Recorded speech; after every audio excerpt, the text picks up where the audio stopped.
بچوں، آپ نے سبق پڑھ لیا، چلے اب ہم مشق کرتے ہیں۔ مشق۔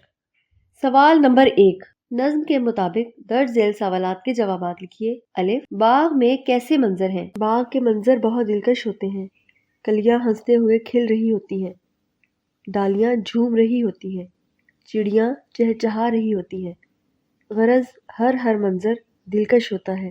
بے، کس جگہ ٹھنڈی ہوائیں ہوتی ہیں؟ ندی کے کنارے پر ٹھنڈی ہوائیں چل رہی ہوتی ہیں۔ جیم، چڑیوں کے بارے میں نظم میں کیا بتایا گیا ہے؟ چڑیوں کے بارے میں بتایا گیا ہے کہ وہ میٹھے رسیلے گیت گاتی ہیں۔ دال، اچھی صحت کے لیے کیا نصیحت کی گئی ہے؟ اچھی صحت کے لیے ضروری ہے کہ چمن کی تازہ ہوا کھائیں۔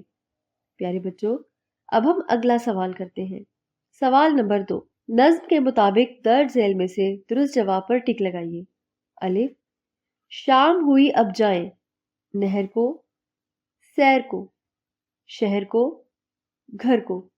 اس کا درست جواب ہے سیر کو۔ بے، رنگ ہے کتنا پیارا، چمن کا، وطن کا، انجمن کا، بن کا۔ اس کا درست جواب ہے چمن کا۔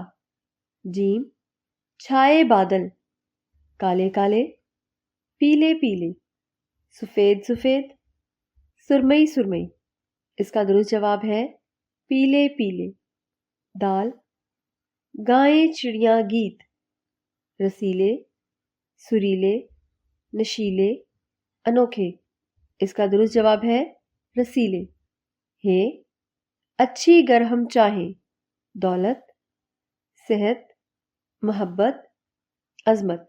اس کا درست جواب ہے صحت۔